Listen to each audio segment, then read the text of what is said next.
The Tommy John ferry has struck our dear Pablo López. We'll talk about why you don't need to panic just yet here on the Twinkie Town Tavern.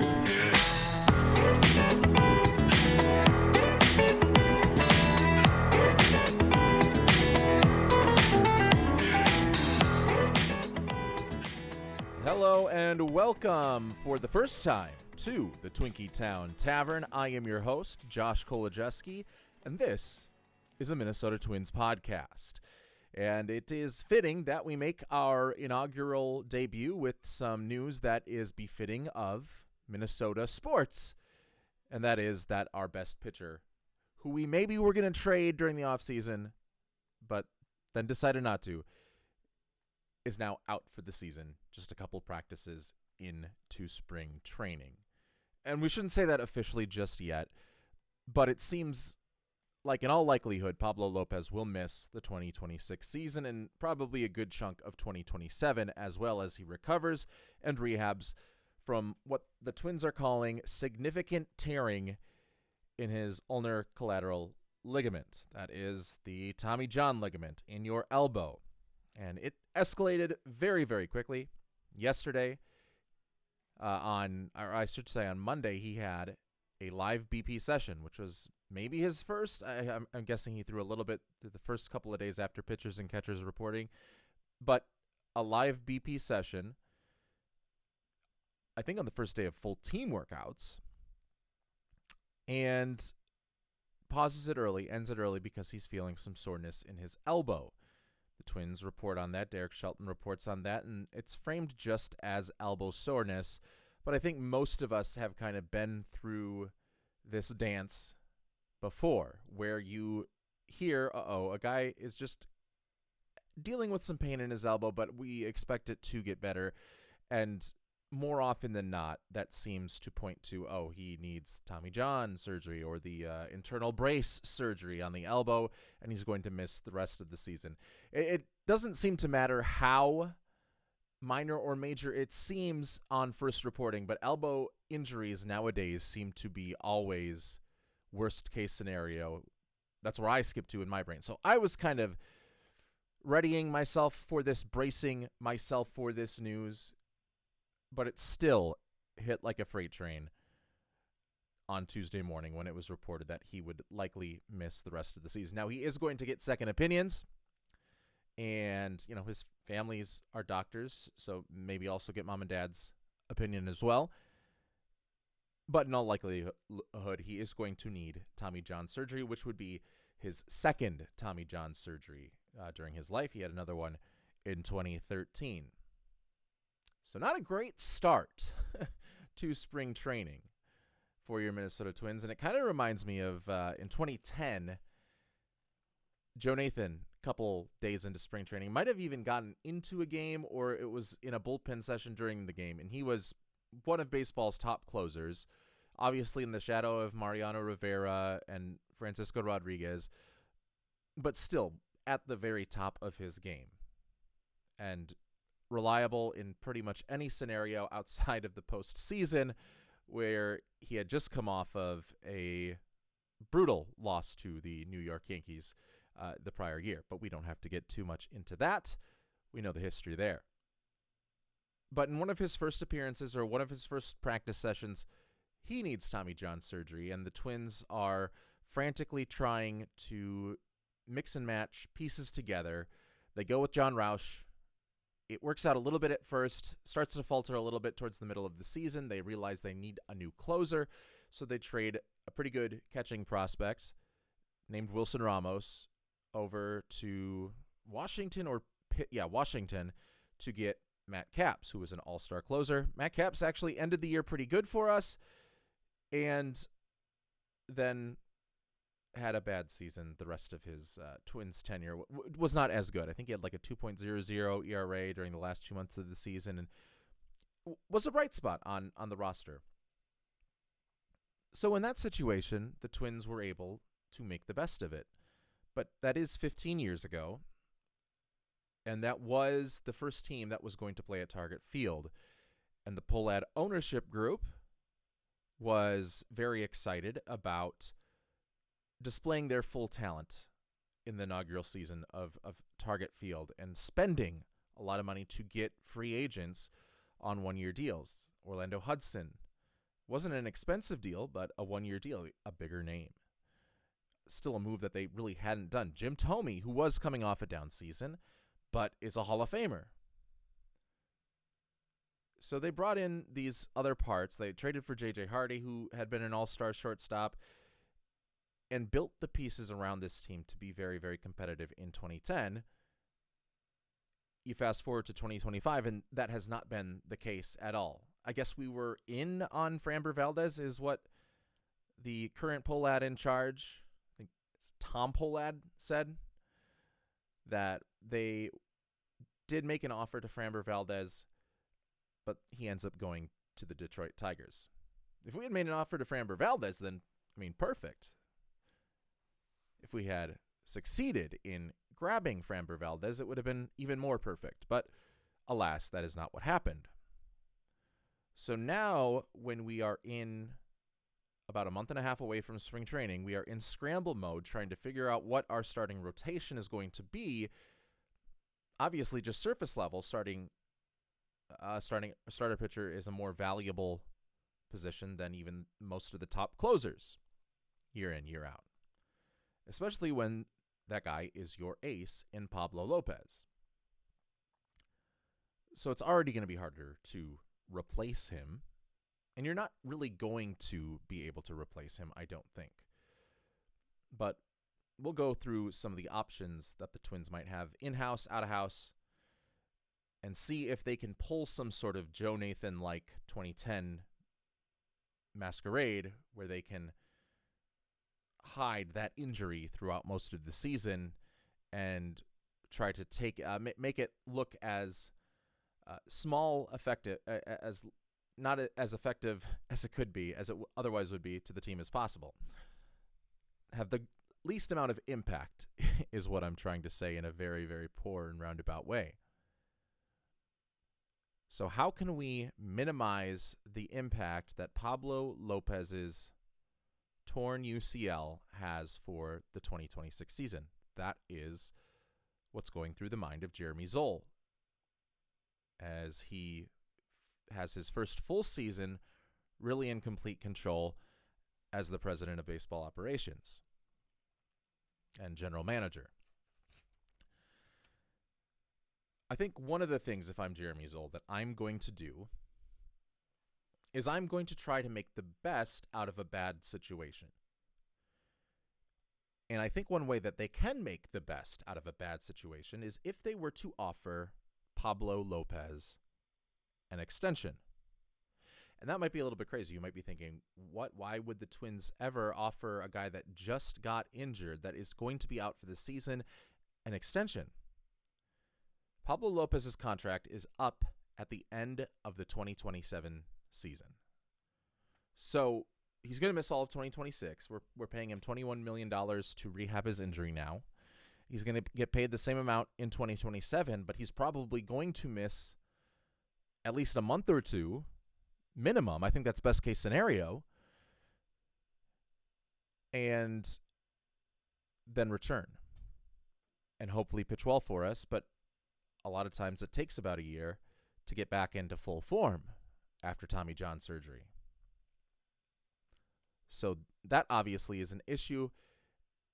And then that means over the next 2 years, a team that is already telling us they are strapped for cash is spending $42 million of it on no season of play from one of their players, and then probably suboptimal season of play in a shortened season by that same player. And maybe he's lights out when he returns from Tommy John. But I think that's beside the point. I think you want to maximize what you can get with Pablo López and in making a pitching rotation that is valuable into 2028, 2029. And with the injury, Pablo López's value that he'll get on the market would be low. And there's the chance that he has a bad 2027, so by the time he enters free agency, he might not be as built up for this big payday that he would have otherwise been.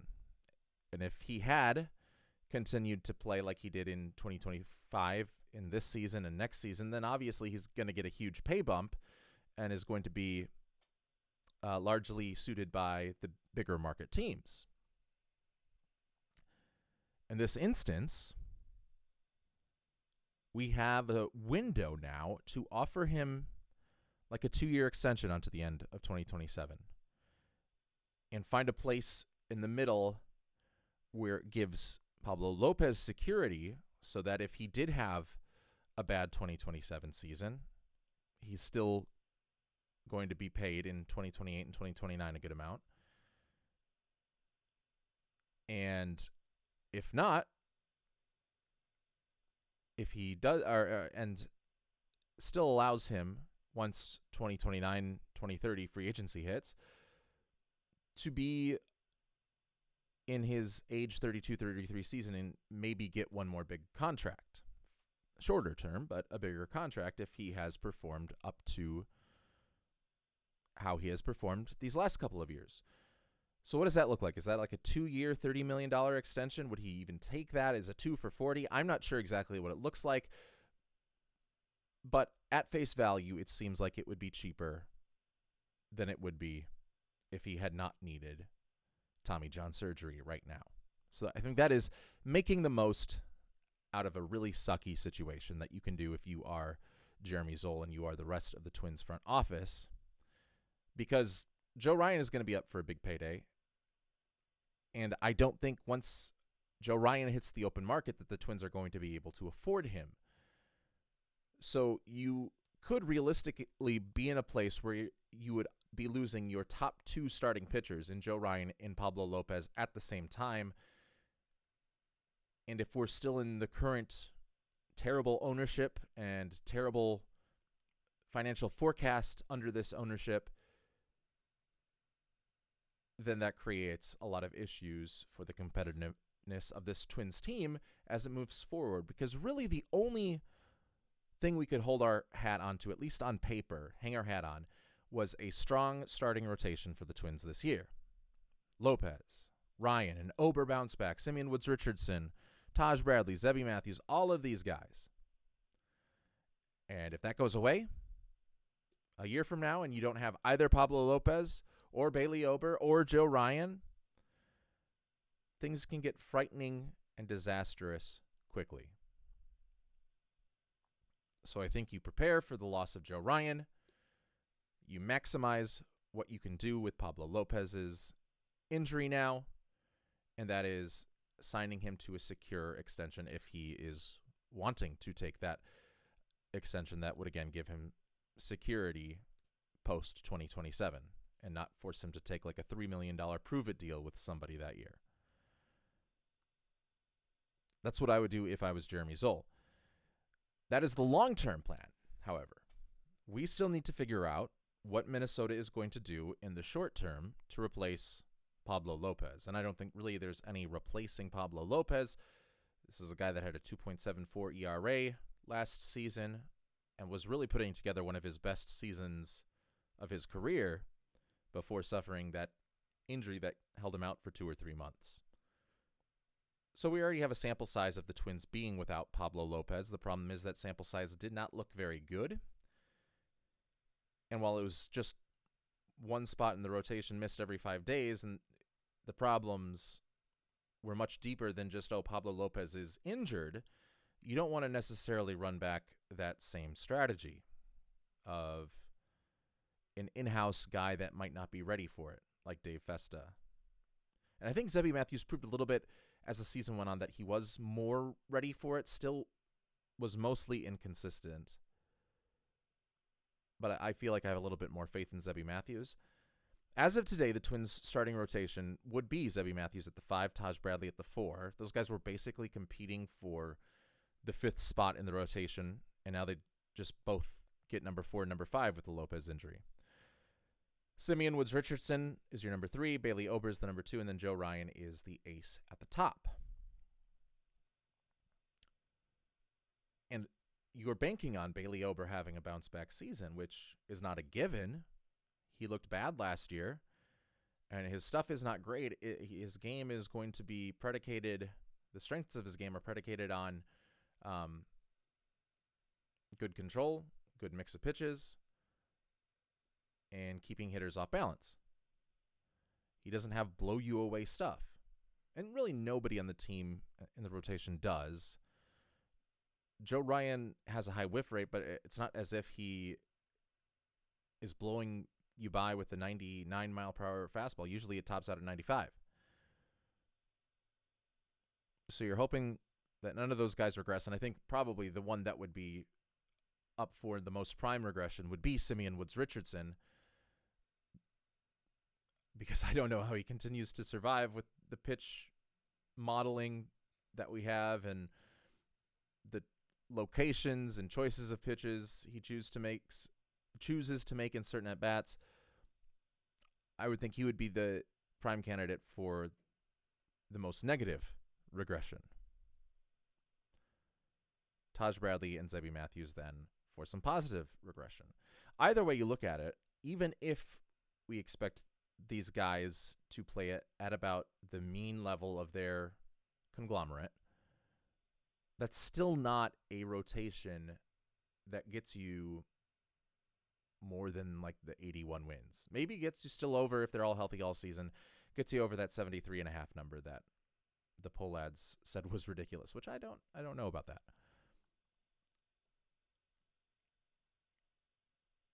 But you're either going to rely on one of these guys to take a huge step forward without one of them taking a huge step back if you want to even give your chance to sniff the postseason. And yes, the likelihood, I think, is low that the Twins make the playoffs in 2026, but you still, for the first part of the season, have that hope alive and need to act as if that hope is still alive. So does that mean bringing in some help from either your minor league system? I think Mick Abel could be that guy. Dave Festa, I don't want to be that guy, but could be the guy. And then another one is the guy I think we got from the Blue Jays, and that's Kendry Rojas. And he had a tough time at St. Paul last year, but his strikeout to walk percentage before playing over in St. Paul, when maybe they were switching up some of his stuff, some of his mechanics, it was a strikeout to walk ratio of 30-2 at AA New Hampshire, and then 18-3 at Single A Dunedin. Once he got to St. Paul, it was 28-23. So obviously something happened there that he lost some control, but if he can get back to that high strikeout, high whiff, low chase rate, or a low walk rate, you might have something with Kendry Rojas at just 22 years old, and you maybe could expect him to be up with the big league team as a starting pitcher regardless at some point this season, because injuries are always going to happen. And the Twins actually have some decent depth to try and make up for those injuries, but it hurts when before even a spring training game has been played, one of your guys goes out for the year. So I'm intrigued by Kendry Rojas if we're going in-house candidate. I think the most likely is Dave Festa. I would also be intrigued by Mick Abel, but I also kind of want to see how Mick Abel can work as a bullpen guy if given the opportunity, if that's the way the Twins want to go. You could also bring in some of the available free agents. Pipe dream would be Max Scherzer, and I don't know if he would be effective. He would be expensive. He probably would not be the same Max Scherzer that even he was with Toronto last year. I think time has well passed him by. You could bring back Zach Littell, who was on that 2019-2020 team as a reliever, kind of remade his career with the Tampa Bay Rays last year. Or not last year, but over the course of the last couple of years. Marcus Stroman is an option, but I think the one that would make the most sense and would also be the most realistic is Lucas Giolito, former White Sox guy that kind of was a thorn in our side at times, but also a guy that Max Kepler took twice deep on opening day back in 2020. So we have kind of mixed memories of him. But he would be an interesting option to bring in. He had Tommy John surgery that forced him to miss the 2024 season, but he's still around Pablo Lopez's age, just a year older. Last year with Boston, he went 10-4 with a 3.41 ERA, 4.17 FIP in 26 starts. So he's not an ace, but he is a very strong, solid starting pitcher. And before the Tommy John surgery, hadn't really dealt with too many injuries over the course of his career. If you just look at the number of starts that he had, 2018, 32, 19, 29, strike short in 2020, it was 12, then 31, then 30, then in 2023, it was 33. So really the only thing that has given him maybe this pariah-like mark by the rest of Major League Baseball is an injury concern that can be all rolled up into one major injury that affected him for 2024. And I'm guessing he's probably also going to be asking a little bit more than what he was worth. But at this point in the season, the offseason, I think the Twins should really look at that and maybe take a chance. He would be one of my top options to replace Pablo Lopez. And then you have the trade candidates. And I got most of these from Spot Track. And they're pretty liberal with how they define somebody as a trade candidate. So I wasn't super strict as to how many of these guys could become available. But they have a bunch of different data points and stuff that they look at in order to try to decide which guys are most tradable based on reports, based on how much time they have left, where their team is going, time on their contract, not time here on Earth, but how much time is left on their contract, whether they're a year away from free agency, yada, yada, yada, arbitration eligible, all of that. And they have a long list of players that fit that bill, including a couple on the Minnesota Twins, like Pablo Lopez and like Joe Ryan. And I sifted through and I chose a couple that I think would be most useful for the Twins if they wanted to give up some prospect capital in order to attain one of these guys. And I think the one that would be the least painful in terms of what you would have to give up is a guy that's familiar with Derek Shelton, and that's Mitch Keller from Pittsburgh. Mitch Keller won't blow you away by any means, but it would probably be something like when the Twins brought in Kevin Correa back in 2013, 2014. And Kevin Correa was a guy that you could expect to give you a 4.4 ERA, win half of his games, lose half of them, start 32 no matter what. That kind of feels like what Mitch Keller would bring, is a stabilizing presence if the Twins were to go that route. And who knows, maybe working with Derek Shelton again and working with just the Twins staff and development team, maybe he is able to ramp up his stuff a little bit more with Pete Mackey and becomes an even better pitcher. But, I mean, you look at the numbers, it's 33 starts over the last couple of years, and like a 4.2 ERA. All of that. And a guy that our new manager is familiar with. So I think that is a likely one. Would it blow us away? No, but it would kind of give us an anchor, if not an ace, in the rotation. If you want an ace that is a certified ace, the most realistic would be Sandy Alcantara. Obviously, a guy who had injury issues of his own, another like Lucas Giolito, like Pablo Lopez, a guy that had Tommy John surgery over the last 3 years. But the Twins have made trades for Marlins pitchers in the past, like Pablo Lopez, and have been rumored to be on other trading block guys from Miami like Edward Cabrera, Jesus Luzardo. I don't know how serious they were, but they have an open line of communication, it seems, with the Miami Marlins. And we're not even sure if the Marlins would be willing to move on from Sandy Alcantara, but he is going to be paid $17 million this year, $19 million next year. And that's a lot of value that Miami could procure.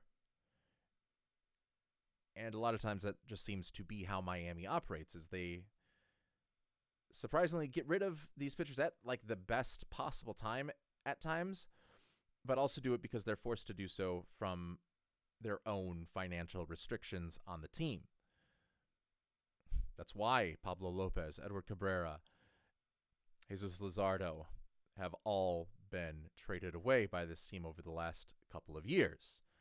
Is that going to be the same for Sandy Alcantara? I don't think anybody is untouchable, but I think it would be a bigger package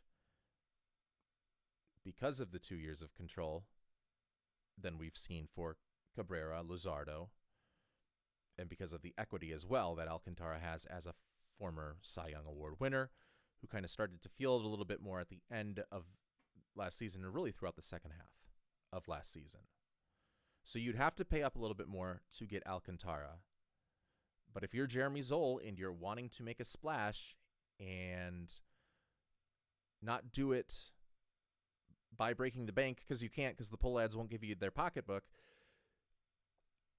then I think the way to make the splash and make a name for yourself and kind of give the fan base some trust in what you can do moving forward would be to pull off a trade for Sandy Alcantara. Some other guys I listed, Jeffrey Springs from the A's. It basically seems like every single A's pitcher is going to be available as long as they're at that god-awful hitter's ballpark, minor league field, in which Luis Severino has complained about multiple times, not only because of the dimensions, but also because of the state of the pitching mound. It hasn't always been up to MLB par. And so a lot of guys get there and they just want out. Now, Severino would not be a guy that I would want at $22 million a year through the 2027 season. I don't think he would live up to that contract. I think Jeffrey Springs, though, might. And now Jeffrey Springs had an injury a couple of years ago, and his stuff has not been the same since that injury. His stuff metric on Fangraphs, his stuff plus metric on all of his pitches has taken a significant hit without his command really improving at all. So he's kind of lost a step. Drew Rasmussen, however, of the Tampa Bay Rays has not. Drew Rasmussen is being paid $4.25 million. $5.5 million this year, $6 million through 2027. And that is a deal that the Twins could try and make. And it's another team in the Rays that the Twins front office has had an open line of communication with. And yes, I realize that was Derek Falvey and Thad Levine, but Jeremy Zoll has been in this organization for quite some time as their farming director. Basically their minor league organization head honcho. And so it's not as if his input and his communication with other teams was never seen or heard from. So I think that open line of communication with the Rays would still exist. And they're a guy that we got Joe Ryan from for Nelson Cruz and got Jake Odorizzi from for Jermaine Palacios. And both of those trades kind of wins for the Twins because Nelson Cruz fell off a cliff immediately and Joe Ryan's been great over the last couple of years. And then Palacios ended up coming back to the Twins organization anyway, not making much of an impact with either Tampa Bay or with Minnesota. So maybe that scares off the Rays. The only team, they're kryptonite in the trading market, whereas they win all of the trades typically. Maybe they get a little bit too afraid to go up against this team that has defeated them on 2 separate occasions within the last decade or so. But Drew Rasmussen would be a guy that I would also be interested in if the Rays were willing to part with him. And there's no inclination that they would, especially coming off the best year of his career, 31 starts, 10-5 with a 2.76 ERA, and was an all-star for the first time last year. And it was really his first full healthy season since 2022, when he had 28 starts that year. So he's a guy like Alcantara that would be more expensive. I think if you're looking for bargains, your bargain floor guy in the trade market is Mitch Keller. Your bargain ceiling guy is Jeffrey Springs, and hope that he can find the form that he had before his injury a couple of years ago. And then your expensive trade candidate guys that you're going to have to give up a lot of the farm for. And maybe if you're a guy who, cut his teeth in the Twins minor league system, you are more hesitant to give up some of that talent that you've been around for the last 5 years of your career in Jeremy Zoll. So maybe that puts those guys off the table, but it would be the big moves would be Alcantara or Drew Rasmussen. And we don't even know if any of these guys is actually available from their teams. This is just some of the players that Spotrac had that I also thought would be good matches for Minnesota.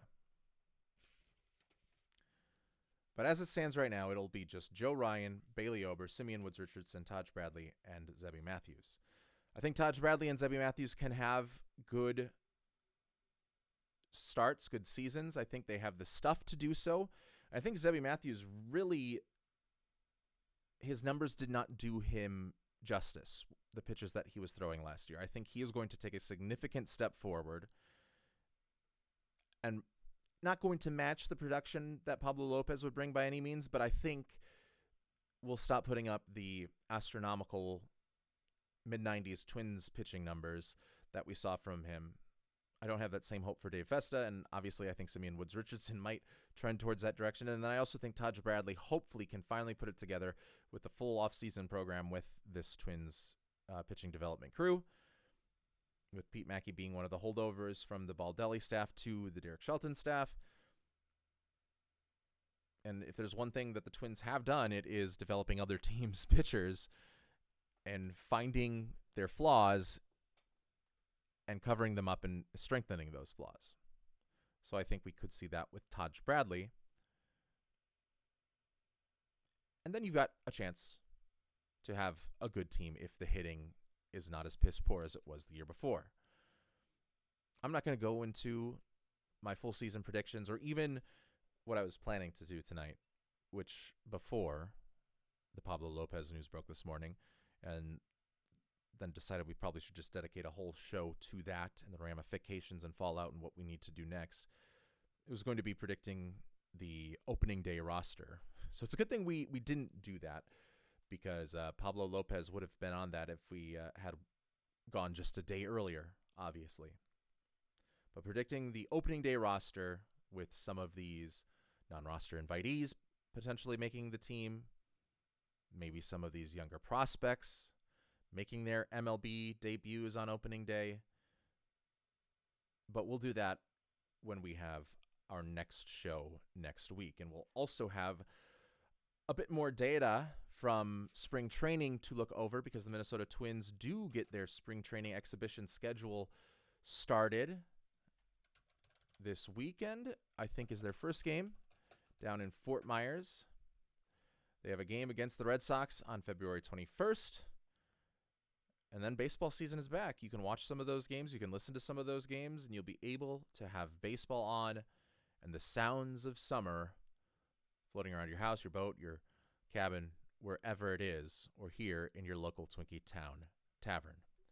That game will be on Saturday. We'll also be able to talk about the Sunday game against the Braves, the Monday game against the Tigers, and the Tuesday games, I should say, against the Orioles and the Rays. That's what's on the slate for the next week for the Twinkie Town Tavern, as it should be a interesting 2026 season, both on the field and probably off the field as well, as we head into a new year that brings new hope. Thanks for joining us. Thanks for sticking around on the Twinkie Town Tavern podcast. We'll keep it up. We'll be back next Wednesday. Thanks for joining us.